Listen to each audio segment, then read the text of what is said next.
Amis du retail et des données de qualité, bonjour, bienvenue pour un nouveau numéro de nos Custo Questions. Je m'appelle Sébastien Beuys, je suis le fondateur de la société Fidelity en Belgique et on propose au marché du retail spécifiquement une solution sous le nom de Custocentrix. Alors pour cette nouvelle Custo Question, je suis accompagné de notre cher Eric, comme à son habitude. Bonjour Eric.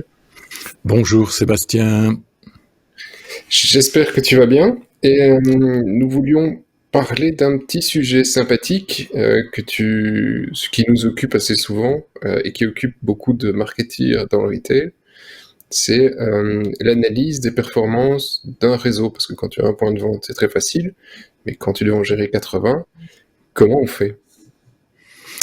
Exactement. Beau sujet dont on va débattre aujourd'hui, Sébastien. Imaginez que vous ayez un réseau de distribution, imaginez que vous ayez un bon système de cartographie et que tout d'un coup de baguette magique, on puisse vous représenter votre réseau de distribution sur une carte. Et imaginez que vous ayez envie de pouvoir comparer vos points de vente les uns par rapport aux autres en tenant compte d'une série d'indicateurs. C'est ça qu'on va regarder un petit peu ensemble, si tu veux, Sébastien, en parcourant les différents éléments qu'on veut mettre quelque part dans la balance. Alors, si tu veux, on se lance. Bien sûr, la balance. Si tu veux une image de balance, j'ai tout prêt. Il y a une image. Hop, regarde ça. Et voilà. T'as vu ça? Bon, Sébastien, on propose au marché une plateforme qui permet de collecter massivement de la donnée sur les comportements des consommateurs sur le lieu de vente, c'est-à-dire collecter des identités de consommateurs, mais collecter aussi toute une série de comportements, que ça soit lié à des transactions, donc des achats, ou que ça soit lié à des comportements quant à l'usage des canaux digitaux, des clics dans des emails, des ouvertures d'emails, etc.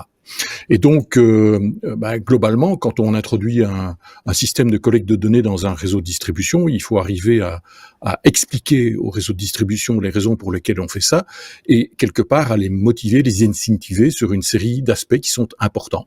Alors dans notre jargon, si j'ai mis la balance, c'est simplement parce qu'on parle d'un levier d'action et que donc on va essayer d'activer ou de faire activer par les responsables de réseau ou par les responsables de points de vente une série de leviers. Et ce sont ces leviers-là qu'on peut regarder ensemble si tu veux.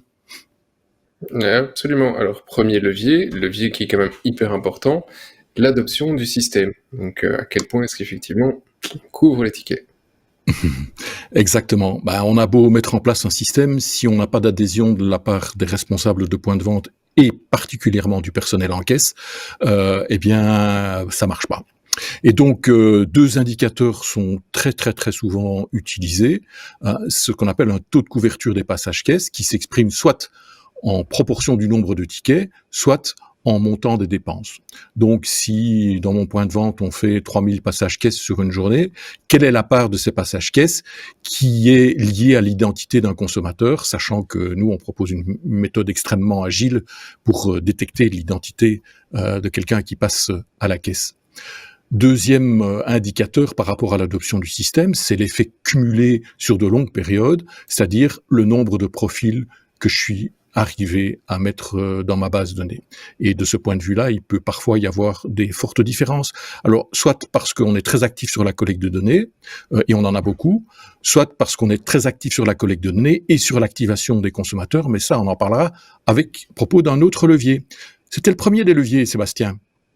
Oui, et en général, c'est le premier levier. La plupart de nos clients, c'est le premier qu'ils ont utilisé. Et une fois qu'ils étaient contents globalement dans la chaîne, ils passaient au second levier, le côté plus qualitatif sur les données personnelles.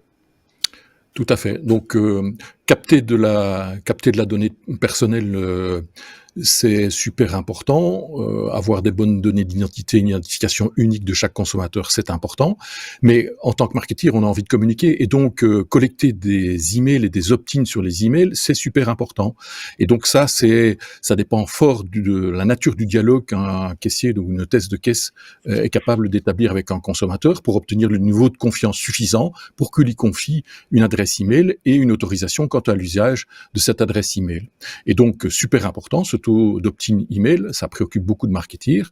Le taux de documentation en numéro de mobile, n'oublions pas ce canal de communication qui marche extrêmement bien dans certaines situations, mais dont il ne faut pas abuser, mais c'est un autre sujet.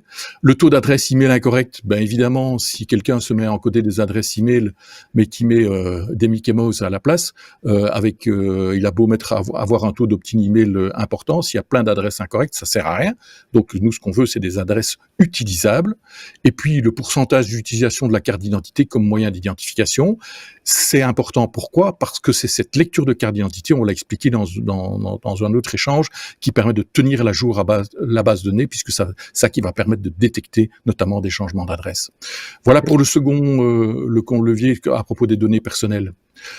Oui, et tu fais bien d'ailleurs de dire qu'il faut faire attention sur les emails incorrects, parce que c'est pareil même sur le taux de collecte de tickets, parce qu'on a eu par le passé certains magasins qui, pour assurer un bon taux, scannaient une carte dès que le client disait non. Ça, le client ne veut pas grave, on met la carte du magasin. Et donc on se retrouve assez facilement détectable après, mais il faut aussi le prévoir, de vérifier qu'il n'y a pas des profils, des faux profils qui collectent des centaines ou des milliers de ventes. C'est assez intéressant. Et donc, voilà, maintenant qu'on a un bon taux de couverture, qu'on a une couverture avec des données de qualité, bah, si tout ça est géré, on peut aller au troisième levier qui est plus sur l'activation des clients. Donc, est-ce que ça fonctionne ? Exactement, j'ai collecté des données qui permettent de communiquer avec les consommateurs. Il s'agit maintenant de mettre en place les leviers marketing d'activation. Et donc le premier levier, c'est d'arriver à faire les 3 premières ou 4 premières ventes chez un consommateur. Donc c'est évident que collecter une donnée une fois c'est bien, mais mettre en place une systématique d'identification des consommateurs lors de le passage en caisse, c'est super important. Et donc, ce pourcentage de clients avec plus de 3 ventes, c'est un des indicateurs qui permettent de voir qu'on atteint un certain niveau de notoriété parmi les clients. Le second, c'est le pourcent de clients actifs par référence à une période de temps. Bon, ça dépend du métier dans lequel vous êtes, mais si vous êtes dans un métier où il y a des achats par quinzaine ou par mois, ben on va prendre un pourcentage de clients dans les 30 jours, par exemple. Ça te donne un pourcentage de la clientèle active, c'est un vrai indicateur d'activation, évidemment, des clients.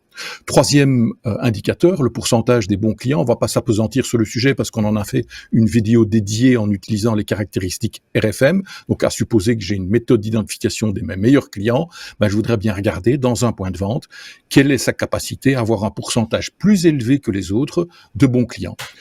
Ensuite, on est une plateforme qui se nomme Custocentrics, donc c'est-à-dire centrée sur le consommateur. Dans tous les systèmes retail, on mesure le panier moyen. Nous, ce qu'on veut mesurer, c'est pas spécifiquement le panier moyen, ce sont les dépenses mensuelles moyennes. Donc, puisqu'on identifie des consommateurs, puisqu'on relie des dépenses à chaque consommateur, on peut sommer ça et on peut calculer quel est le montant des dépenses moyennes par consommateur. Et on peut regarder l'évolution de ça au fil du temps. Et donc, ça ne dépend pas de la fréquence avec laquelle, mais ça dépend du cumul des achats que le consommateur vient faire chez nous. Indicateur complémentaire aussi, c'est le pourcentage, ou plutôt l'écart moyen entre 2 visites. Donc ça va permettre de traiter la problématique de la fréquence. Au plus l'écart moyen entre 2 visites est petit, au plus la fréquence de visite est importante. Et on peut calculer cet écart moyen par client et donc représenter l'évolution de cet écart moyen dans le temps pour voir si on arrive effectivement à activer les consommateurs.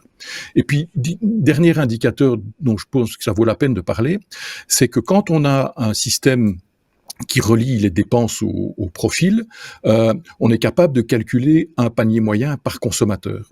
Et donc, on peut comparer ce panier moyen consommateur par rapport au panier moyen des passages caisses et remarquer l'écart qu'il y a entre ce panier moyen pour les gens qui ne sont non connus en base, donc les passages caisses, et le panier moyen des consommateurs effectivement. Et donc, augmenter cet écart, c'est faire dépenser plus en règle générale à ces consommateurs, et donc mesurer un écart important entre les deux, ou un accroissement d'écart entre les deux, c'est une forme de mesure de l'activation. Voilà pour le levier d'activation des consommateurs, Sébastien. Okay. Donc, on en a déjà fait 3. Quand la chaîne en est à ce niveau, c'est déjà qu'on a fait du bon boulot si tous les points de vente suivent. Le 4e levier intéressant, c'est la pénétration du marché local. Donc, à quel point est-ce que chaque point de vente réussit à avoir une bonne pénétration autour de sa localisation. Exact. On a déjà fait plusieurs vidéos sur le thème du géomarketing. Donc c'est une façon d'utiliser les indicateurs qui proviennent des études de zones de chalandise qu'on a faites par ailleurs. Donc on est capable de définir une zone primaire, une zone secondaire, une zone tertiaire. Dans la zone primaire, on connaît grâce à des données statistiques externes quelle est la population qui y réside. On connaît le nombre de consommateurs qu'on a en base, donc on peut calculer un ratio entre le nombre de consommateurs en base et le nombre de consommateurs qui résident dans la zone primaire. C'est ce qu'on appelle le taux de pénétration. Et donc, un point de vente qui travaille bien son marché local, il a un taux de pénétration élevé. Un point de vente qui travaille un peu moins bien son marché, il va avoir un taux de pénétration plus faible. Ceci dit, tous les points de vente ne sont pas dans des environnements de même nature. C'est clair qu'en environnement urbain, c'est probablement plus difficile d'avoir un taux de pénétration aussi élevé que dans un environnement un peu plus rural, où la densité est moindre. Ceci dit, c'est une question de trouver le bon benchmark et de comparer donc les points de vente qui se ressemblent entre eux. Mais c'est un sujet dont on a déjà discuté par ailleurs. Et puis, de regarder aussi quel est le pourcentage de la clientèle et du chiffre d'affaires dans la zone primaire. Pourquoi ? Parce que quand on met un réseau de points de vente, c'est parce qu'on veut avoir une activité, une efficience locale, et donc mettre le focus de chacun des points de vente sur son marché local, c'est quelque chose d'important, ce qu'on peut mesurer avec ces indicateurs-là. Voilà, Sébastien. On en arrive à notre dernier levier. Ouais. Il nous reste le dernier levier, le levier qui... Ils sont tous aussi importants l'un que l'autre, mais en général, on en arrive un peu plus tard quand nos amis marketeers se posent cette question. C'est le taux de satisfaction des clients. Exactement. On a aussi parlé de ça dans une vidéo séparée. On a parlé du fameux Net Promoter Score, donc qui est cette capacité à obtenir de la part du consommateur une forme de recommandation. Donc, seriez-vous prêt à recommander ce point de vente à quelqu'un que vous connaissez bien, un membre de votre famille ou un de vos amis. Et donc, la capacité du Net Promoter Score, c'est de pouvoir sortir des données agrégées par point de vente ou par période de temps, et donc de regarder son évolution. Et donc, on peut comparer des points de vente entre eux en fonction du score qu'accordent les consommateurs en répondant à cette fameuse question sur une échelle de 0 à 10, mais j'invite chacun à aller voir la vidéo spécifique sur le sujet. Et donc ça, c'est le premier indicateur, évidemment. Le second, c'est de comparer le taux d'attrition entre points de vente. Donc c'est le pourcentage de clients perdus ou de clients qu'on considère comme perdus parce qu'ils ne sont plus venus depuis X temps. C'est clair que pour un réseau de distribution, avoir fait beaucoup d'efforts pour collecter des nouveaux consommateurs, les avoir mis en base et puis voir qu'ils sont inactifs, c'est évidemment frustrant. Et donc cette capacité à minimiser le taux d'attrition est un indicateur important pour regarder la performance des points de vente. Au total de tout ça, on va obtenir de 1 à n critères, et si tu veux bien, on peut regarder une façon de les représenter sous forme de ce graphique dit araignée. Donc vous trouvez autour de ce polygone les différents indicateurs qu'on aura retenus, 1, 2, 3, 4, 5, une échelle de 0 à 10, et puis pour chaque indicateur, une note relative au point de vente. Je l'ai représenté ici, le point de vente en vert, étudié, et puis une note de point de comparaison qui est soit une moyenne pour l'ensemble du réseau, soit une moyenne pour le cluster ou le groupe de points de vente auquel appartient ce point de vente en termes de bons points de comparaison. Et donc on peut comme ça évaluer les forces et les faiblesses d'un point de vente et analyser point de vente par point de vente l'évolution d'une période sur l'autre. Il y a évidemment plein d'autres façons de faire des représentations de tout ça. Mais voilà, on a fait le tour de la question, Sébastien. On a regardé les différents leviers d'action, on a regardé la façon de les synthétiser et de les mettre quelque part dans un graphique de représentation globale, et puis on mettra ça dans les mains des personnes qui animent la relation avec les réseaux de distribution. Ok, merci Eric. Alors pour rappel, vous avez vu que vous avez fait attention sur certains slides, il y a des 3 petits points, donc ça veut dire que le reste des textes, c'est pas qu'on les a oubliés, c'est que pour que ça passe sur l'écran, on met un tout petit peu moins de texte, et les slides au complet sont disponibles sur SlideShare. Vous pouvez toujours nous suivre, Eric et moi-même, ou le reste de la team, sur LinkedIn. On publie aussi des vidéos, et évidemment sur notre page YouTube, des Custo Questions. Donc un tout grand merci pour votre attention, et à bientôt pour un nouveau numéro.